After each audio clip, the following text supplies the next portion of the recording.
I'm here in Denver, mid-August 2024 for the ConnectWise Big IT Nation Evolve and Grow event. I'll be doing interviews this whole week with managed service providers that are here and with vendors and with ConnectWise staff and ConnectWise leadership.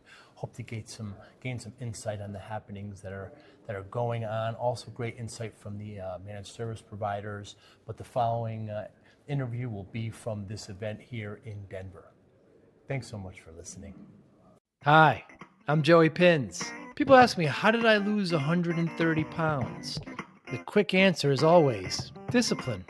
I started my business, wasn't paying attention to my health, was eating too much, drinking too much sweets. My daughter was born. Next thing I know, I'm pre-diabetic, I have hypertension. I knew something had to change. Discipline. I, like many of you, have faced many challenges in your career, in your family, in your life, in your faith. How did you attack them? How did you approach them? How did you solve them, hopefully? It all had to have some degree of discipline. I'm also asked, how did you found and start a tech business that lasted over 25 years? Discipline. I was committed to it, enjoyed technology, didn't enjoy some aspects of it, but knew it was necessary. Discipline. Our podcast mission, how do we use discipline to better ourselves and society? Join me, please, as I talk to interesting people and discuss how they use discipline in their family and their passion and their careers and how it helped them. Our podcast vision, growth through learning from others. Joey Pinz Discipline Conversations. It'll be light and serious. Join us, please. Thank you for consideration. My goodness, Alan Komet, thank you so much for your time. I'm very excited to talk to you. What's the better way to shoot a basketball, low or high? No, high, definitely. Always. Definitely. Although you don't want to block your eyes, Right. but you definitely want to come up a little bit higher and shoot. Although Larry Bird had that interesting elbow out, but it worked. Yeah. Some guys like to start low. It's easy to block or get knocked out of your hands. Yeah. Yeah. And you've always been high shooter. Always been a high shooter. Well, I'm also a short guy. You know, if you throw it up high, you got a better shot of not being blocked. That's very interesting. And you hold to this because there's been some pretty. I think Jason Kidd was low. He brought, but again, bringing it up from low is one thing. But you gotta shoot high. You need the jump shot's got to come from the legs, right? You watch guys get tired at the end of the game, shooting straight lines. So you got to go, get your arc going, make sure that that's right, get the power from the legs, and you're good. I'm a UConn guy, and the old Jim coach Calhoun. Jim Calhoun used to say, "Foul shoots start with the legs." Yeah, there's no question. Well, look, every coach used to teach their guys, let's run laps before. And shooters are always like, can I just go out and shoot? And they're like, no. Game situation is run a bunch of laps back and forth, get yourself tired out. Right. Now let's go shoot, because that's what it's going to be like in a game. The game's on the line. You're ready to take the foul shot, the last shot. Your legs are going to be tired. I was watching some coaches that coach in Europe, and they were saying I guess the Americans, we play too much. Our youth plays too much and doesn't practice enough. Whereas in Europe, they practice more, but they practice a lot taking shots on 1 foot or leaning, against it, not completely planted down and shooting, so you're off balance all the time and getting used to that. There's no question about it. First of all, playing a lot. Think about the playgrounds in the inner cities and things like that. It's always games, right? There's no practice. There's no discipline to that. There's not a lot of let's run around for a while. Let's do wind sprints. Let's do push-ups. You're out on the court and you're shooting. And then the other part about the off balance thing is there's always somebody touching you in a game. You're never shooting clean, completely alone. That is shooting practice. When a guy's left alone for that long, they're going to hit the shot. It's the other times shooting off of 1 foot, shooting off the wrong foot. Not balance. Facing it completely, right? You try. You got to square your shoulder. Yeah, you got to square your shoulders if you're going to be good. But everybody gets lucky once in a while. But no, the Europeans. Look at the Olympics, right? How in 1992 when the Dream Team comes in to now. First of all, the amount of NBA players that are coming out of Europe is astounding. Huge. But also the level of play in Europe and even in Asia has gotten so much better. Yeah, absolutely. So the half circle at the foul line, that you have to stand in. Yeah. Somebody told me that Will Chamberlain, when he had make his foul throws, that was before the hoop, before the circle, would start at the other end, run up, and then jump, and then finger roll it in. They added that circle because of Wilt Chamberlain to keep people in there. I don't know. I'm not old enough to remember that. It Surprise could be, you? but Wilt Chamberlain was not a good foul shooter. In That's fact, right. the night that he hit 100 points, I want to say he was 26 or 28 of 32. Really? It was insane. First of all, the amount of foul shots. 20. He was on there 32 shots. 30. I think it was 32 shots from the foul line the night that he hit 100 points. But he was an atrocious foul shooter. When people talk about Hack-a-Shack, right? That was the original Hack-a-Shack. Let's go hack a Wilt. Yeah, that's originally what it was from. Wow. And you played basketball all through? I played basketball until I had a bad back and a bad knee and varsity, and that was the end of it. But I grew up around basketball. Yeah. And you're a guard. You're shooting guard. I can't hide as a center. You can't be a center. No, a guard. And I played off guard most of it, and then I would sub for a point guard if that was needed. But for the most part, it was off guard. And what lessons? Now you're chief operating officer. Yeah. At ConnectWise, what lessons do you learn from those kind of team sports basketball that you bring today? I would say chief customer officer, any type of leader and manager, right? The biggest things about it are training is important. You mentioned before about practice. We talk about that, whether it's our sales teams or whether it's somebody else. Role playing is important. Being able to have discipline and organization is important. Measurements are important in any sport. It's important in our business in terms of metrics. I would say that those are probably the biggest things. The customer organization is so multifaceted, especially here at ConnectWise, that it's a beast, right?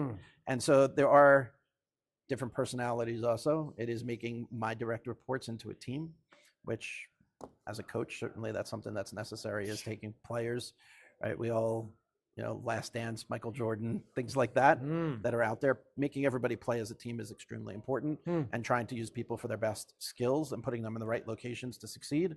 That's a big part of it. Yeah, like you just said, you couldn't be a center. Your talents lie otherwhere, so in other places. So your team, knowing what their skills are, you put them where you think they can thrive the best. Yeah, there's no doubt. I mean, you'll see my eyes not focused here as I got ADHD, so this thing's going on all the time in my mind. I need somebody else who's going to help me with some of the things that I can't necessarily do. So we're here in Denver. It's IT Nation Evolve. Grow is happening right over there. What are some of your goals this week, Alan? So this week for me is to make sure that this is running smoothly. That's the first thing. So IT Nation Evolve as a peer group continues to have value to every size of MSP that's out there. And then in addition to that, we have the solution partners, the sponsors, to need to make the event as successful for them. So just let me take a second for that. Is we need to cater to the small MSP and make sure that there is an Evolve for them and they feel comfortable, because they will grow into bigger MSPs and have more needs. And maybe they need it the most, because balancing everything between the work life is really hard when you're a one-man shop, a three-man shop, or woman shop, right? To be able to do that today. Then we need to be able to find Evolve members or prospective Evolve members that are outside of ConnectWise users. Too many people align ConnectWise and IT Nation as being one and the same. IT Nation is a community. ConnectWise is a product and services company. Yes, ConnectWise sponsors IT Nation. They are the biggest sponsor, the most important sponsor, and there is overlap between there. But we really want to be able to help any MSP out there, regardless of whether they're buying ConnectWise services or products, or not yet buying ConnectWise products and services. And the third group is what I would say is the largest of the large. We see this M&A coming in, the new charters, the evergreens and the likes, people that are master franchises like CMIT.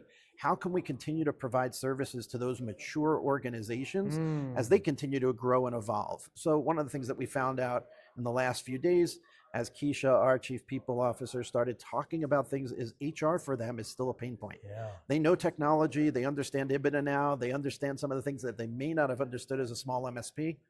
But now, do they have an HR department? Are they building the culture that's needed? Are they ready for the next turn? That we found is interesting. And then you mentioned IT Nation Grow. IT Nation Grow for us is a very new property in terms of the IT Nation family. People have assumed out of the gate that it's for people that are getting ready for today, sell their company. And that's really not it. You're too late. If you're coming to IT Nation Grow and you're ready to have a sale, it's too late. You need to prep.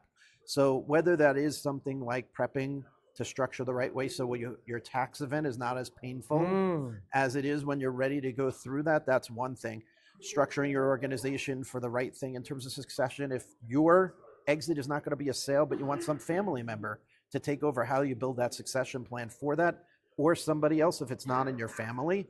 And then I would say emotionally, it's difficult to go from running a business 24/7, running out every morning, checking your email, and then all of a sudden, the next day after an event, I don't know what I'm doing. And it's a different mindset. And so preparing yourself for that is extremely important. IT Nation Grow is really prepping for all of that.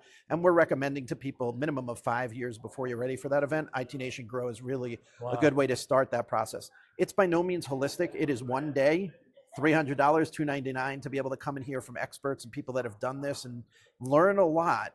But then it's about implementing that, and that really brings you back into IT Nation Evolve, where people will hold you accountable in a peer group to be able to deliver on those goals in the long term. Were you involved with peer groups in previous lives? Nothing like this at all. Really? So peer groups, yes, but the peer groups were really glorified user groups for the most part. When I sat a year ago here in Denver, in a different hotel, but in Denver with the Evolve group, and I sat in my first Evolve session, I was blown away at the rawness of the conversation that people were having with each other, the openness of their private lives in addition to their public lives. People that I would probably have deemed as a competitor to me if I was in the MSP space, but sharing best practices amongst themselves, and really operating as a board of directors more than a peer. Is each group, each company that would present, the other folks around the table were giving them advice about their business that they've seen in their experience as well. It's an amazing group. And then I really think this go-giver mentality of, hey, I've learned stuff, I've got experience, I've got what to give to this greater community is so big in the Evolve space. And it's not something that I had seen ever before in the peer groups that I've been involved in. It's incredible, isn't it? It is. I was with HCG, and I remember the first time I came to these meetings, I just couldn't believe it, how I feel so alone, Alan, as the owner, and now I have these group of people in there that have similar issues and similar problems, and it was absolutely wonderful. Is that the biggest shock to you about the MSP community, how kind of giving they are? I think that it's amazing how giving that they are, and it really is when you look at new people that go through Jumpstart out on the farm, right? Yeah. That was started, and then come in here, how embracing it is that the community has to these new people wanting to be able to help a complete stranger who they have nothing towards, right? And so I'm in New York City, somebody else is in LA, it doesn't matter, I want to help them. And the fact that it has emerged beyond these four walls here of meeting 4 times a year or being on the phone, that they go to each other's locations in some of the cases to get together during the course of the year, it's completely amazing. So it's not just about what happens here and giving here, it's about giving throughout the year. Sure is. What should vendors or solution partners do to be better partners with MSPs? Oh, I think any vendor can be, right, if the technology is a fit, and I'm not the technologist to start talking about things like, yes, you need multi-tenancy, and everybody talks about single pane of glass, and the reporting and things that are needed. What I'll say is consistency is key, right? Is you've got to be dedicated to this space. So if you're an enterprise software vendor and you think, hey, I'm going to go into the MSP market because it's growing, but you're not really dedicated with what's needed from, well, the product side, the marketing side, the sales side, and you're not really ready to do this for 12 months without showing those returns on the investment, it'll come. But if you're not going to maintain that consistency, it's just not going to happen. Yeah, and we've seen that from some of the vendors. I want to put my toe in the water. I want to come to an Evolve meeting, want to have the tabletop, or want to do a lunch and learn, be exposed. And then they're walking away and saying, this is just not developing the leads that I thought it would. And we're sitting there saying to them, no, this is a relationship business. People have to trust you to buy from you. People are amazed when I tell them that partners are calling me on my cell phone. What are you, crazy? Really? They have your cell phone? It's just happens in this industry. People have the cell phone. Now, it hasn't been abused, I'll be fair, right? But people will text me, people will call me. Just straight, I want to be in touch with somebody. It's not a logo and a big corporation that they want. And so consistency, it's the personal touch to it. And then obviously it's the flexibility. Enterprise software, let's face it, they have budgets that are set aside. They buy things in 3-year, 5-year increments. The budget is there for the first year plus implementation, and they're good. The MSP, though, they don't have budget for something like that. When they're doing the installation and implementation, first of all, it's taking their eye off the ball of something else that they're doing. It's something that they're sitting there themselves having to project manage, and then it's hurting their cash flow if they have to pay today, which is why the industry went with ramps and other mechanisms to be able to help them with regard to whether it was licensing or cash flow issues, be able to satisfy what they needed. Enterprise software companies that try to come, I'll call it down market, but into the MSP space, they're going to struggle with that unless they understand that they have to be more flexible. Alan, I have so many conversations with vendors that want to come downstream, like you say, and they say the most ridiculous things, like, I want to talk to the MSP's clients. Say, those clients are none of your damn business. The MSP's your client. And you mentioned before about the long haul. I was talking to a vendor yesterday, and they were saying, we didn't actually start seeing leads till the second year. So that's common because we had, when I joined 20 years ago, we had these vendors come in for a quarter and then nobody would see him again. And so we're very careful about who we partner with. We want to make sure they're going to be there. And then once we are, then we start telling each other, and then it really catches on and it's well worth it. But dedication, commitment, consistency. Yeah, sure is. And what should MSPs do better to utilize all the resources of IT Nation? Oh, of IT Nation. IT Nation today is made up. So we spoke about Evolve and the peer group. We spoke about IT Nation Grow that we've been now. This is the third one, I believe, that we've had. Automation Nation, right? So Automation Nation is something that take advantage of. AI, hyper automation is here. It's here to stay. It's here now. If people aren't taking advantage of it, somebody else is, their competitor is, or even their end customer is. If you think about the SMBs, look, Microsoft's selling Copilot, whether to an SMB or an enterprise, they don't care. If they're using that type of work to make them more efficient at the SMB level, what is it going to take for them to be able to do that around things like, break fix and things like that with their IT department? I think that that's critical for people to focus in on. Come to Automation Nation, learn more about it, how to implement it. I would also say this, it does take time to develop the right business practices and the discipline to be able to have before you automate something, because it's garbage in, garbage out. If you don't have a good business process and you're automating it, you're still going to end up with the garbage, just going to end up with it being automated. So take the time to learn more about it. Automation Nation is one of those things. Definitely come to IT Nation Secure. The security, the industry security event of the year, typically in June in Orlando. You want to be able to be exposed to what's coming in securities. Things like CMMC in terms of compliance are going to be critical to anybody. And things that tend to start in the government tend to bleed then into local government. So the federal government first, local government, once it's there, it tends to spread out. You get K through 12, you get commercial companies adopting it. And so CMMC is something that's coming out. Learn more about it, come to IT Nation Secure, and then IT Nation Connect, being the industry's biggest conference, is certainly something to be at. And I networking with peers is important, being able to see the vendor community in as large as they are. But to me, content is king, right? We want to drive people to be at IT Nation Connect so they can learn, so they can hear about what's going on in the industry, where the industry is headed. We want to be able to have tracks that are dedicated to security or dedicated to Microsoft, just the Microsoft practice, a track that's dedicated to CompTIA so you can come and get your training in a location and really drive IT Nation to become a community of communities so that anybody can come under this tent.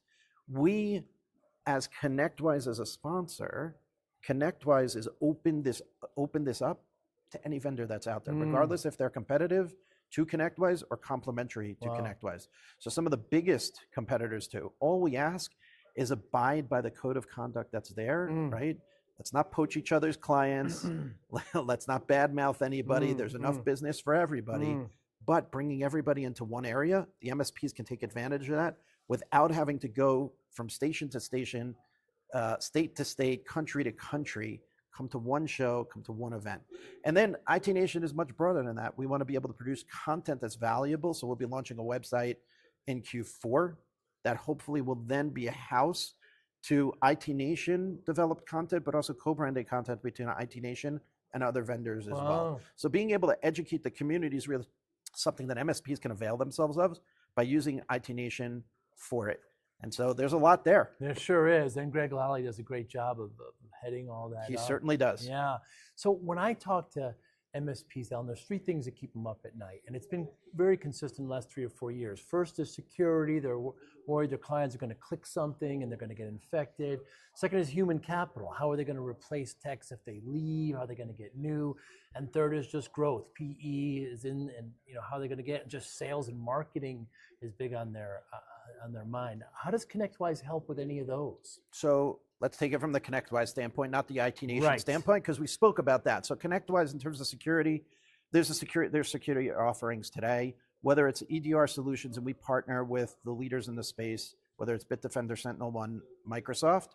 On top of that, we have our MDR service, our managed detection and response, run out of our security operations center, our SOC, with our professionals monitoring it, looking for any anomalies, looking for anything going on. Wow. We have a security incident management tool, so the SIM that can be managed remotely by our SOC, and being able, again, alert on any anomalies that are out there proactively. So again, the MSP can sleep well at night, and if they're sleeping well at night, that means that their customers are definitely sleeping well at night. We just announced Security 360, and Security 360 is built on our ASIO platform. Security 360 is in early adoption right now. We have 120 some odd partners that are actively kicking the tires of that system. That will be something that can manage the entire security portfolio from within ASIO. It will also give things like a partner health score. So judging at what the discipline is that they have in their security, and based on the products they have deployed and the security posture, come up with a health score. They'll be able to benchmark against that. We'll have things like vulnerability management tied into it. So Security 360 is going to be extremely, extremely big when we get out. We want to make sure that early adoption is done correctly, that we're able to get the feedback from the MSPs that are testing it, be able to implement more inside of there, and we have a detailed roadmap of also where we want to get to. Today, as I mentioned, Microsoft Defender for Business is integrated, but the free Defender is not yet integrated. That's a next stage of our roadmap. So we do have a phase 2 of this, a real good plan and a lot of investment in security IP. And then our SOC, just in terms of what they're able to manage, is a service unto itself. This also leads us into that conversation about human capital, right? Human capital is the biggest expense that any company has, not only MSPs, but this is a problem all over. Today, there's a level playing field of access to places around the world that have low-cost capital, but you're managing them remotely. So some of us have gotten used to that with COVID. The challenge then you have is acting on a global level and really understanding culture on a global scale. I'm an American, you're an American. We tend to think that everybody else should be like an American. That's not the way it is. But if you're going to go into a low-cost human capital area in the world and act like an American, you're not going to be happy with the result. If you think that everybody's capable of doing things the same way at the same level, you're not going to be happy. So what we say to people is, you know what, we already have expertise in this. So we have a full NOC, a Network Operations Center. We have an outsourced help desk that any MSP can take advantage of if they're using our RMM tool, and that will keep the human capital low. We also have invested a tremendous amount in hyper automation. So people like Jake, who's our GM around our BMS solutions, has spoken on main stage about Sidekick, and Sidekick is now deployed across our portfolio of products. That helps drive down the amount of time in PSA, as an example, the amount of time a tech has to spend on a ticket. Well, if that's true, then you need fewer techs now to deal with the amount of tickets you had a year ago or a month ago. That means you don't need to add more people. If you don't need to add more people, there's fewer licenses also that you need to buy of your PSA, and that translates on down, right? And I think that's also why Microsoft has gone down the route of Copilot being the added license that it is they're stealing the amount of knowledge workers that needed access to Microsoft 365 is starting to erode. Well, now with Copilot, it starts to come back up, the amount of average MRR that they're getting out of their customer base. So that's where you see this start to play into it, right? And so there was a third one that you had there, which was growth. Okay, so growth in terms of being able to help the MSPs. ConnectWise has a partner program where we invest in the partner in multiple ways. So we have MDF, so market development funds, to be able to help them build up their marketing activities. We have co-brandable materials that are available in a portal that's powered by GlassHive. So one of our partners and we give a license for free to people that are in our program. Wow. And then they're able to get access to that co-branded with a call to action that goes to the MSP. So now they don't need a sales and marketing department necessarily of their own that's fully mature. They can take advantage of some of the things that we have already produced. We also have invested in taking people that are on our staff and making them into partner sales execs, that they will work badged as the partner to be able to call into that end user on behalf of them. So they don't need to hire a security sales rep. We have security expertise. We have salespeople that are trained in security. Let them call out on the behalf of the partner and drive that back to the MSP. So I would say that that's how we're helping them develop more and more and more growth. And then just in the area of security, just as exploding, just having that focus on it, not away, but in addition to the traditional RMM, being able to move to that offers people to go from an MSP to an MSSP and add in that extra S for security. Yeah, that really, that white label sales, I think I did remember hearing about it, but MSP should take advantage of that. It's a huge service, huge service. Yeah. Yeah, white label sales. That's really, really good. And those, I knew about some of the SOC and NOC services, but I didn't realize it was that extensive. Yeah, there's even more services in there. So there's things like business continuity, disaster recovery, where we're managing on behalf of the MSP if they have Axient, Acronis, and a number of others as well. And so there's pockets of expertise that we've developed over time that certainly help keep the cost low, because you know what? People managing security or managing BCDR, they're usually expensive resources with certifications that they've achieved, and they want certain levels of income. And so being able to do that in mass, in scale, is an art unto itself, and we've already reached that. MSPs could take advantage of that and being able to provide the service level that a large company can provide to a small business. So Alan, I started my MSP in the 90s, and I'm a lot older than you. And probably not that much. Was working way too hard, 14-hour days. You're no stranger to this. Sure. And not paying attention to myself. Before I know, I got up to 340 pounds. Doctor says to me, if I don't lose the weight, I'm not going to see my daughter graduate. Sure. So I spent the next 6-7 months, lost 130 pounds, kept it off. You know, you can't look at it as a finishing line. And people want the quick answer. What's your secret? I have no secret. The discipline is how I did it. You've mentioned it more than once. I've got some willpower, some order, some restraint. How does discipline play a role in your life? First of all, we work 24 hours a day, right? We got to have the discipline to do what we need to do, have the discipline to also define what the priorities are. I think that's critical. But I'll tell you, in terms of the biggest thing about discipline for me, I was taught in an early age, Jewish, wake up in the morning, you say thank you that I'm alive, right? You go to the bathroom, you say thank you that I could go to the bathroom. Not everybody's capable of that. Before you eat something, you say thank you. After you eat something, you say thank you. Gratitude. Just gratitude to people is so huge, right? And so when this morning, breakfast, we welcomed the entire Evolve to Community Day. The first thing that I say is, thank you to our solution partners, because they're the sponsors. It's because of them that we're able to do this, right? I could never be successful as a manager and a leader without the team underneath me being overly successful, right? You can only be as strong as a leader as your weakest link in the chain, right? So I got to say thank you every day to the people that report directly to me or indirectly to me for making me look good. And so thank you, that gratitude piece is something that's just so critical in terms of discipline. You connect gratitude with discipline. That's amazing. Well, it becomes ingrained, and I think that's what discipline is, right? When I was a kid, it was a little different in terms of what my parents were trying to ingrain in me by their method of discipline. That's changed over the years in terms of how we parent. But I think that's really where it came to, is it became ingrained. And so it's in me to just say thank you. Yeah, that's very, I like that approach, Alan. What can ConnectWise do better to partner with MSPs? We certainly talk about partner first, right? But I hear too many times from the partner, their feeling is that we're not putting the partner first in our interaction. I certainly have encouraged, we have people in partner care, in partner success, in partner product support.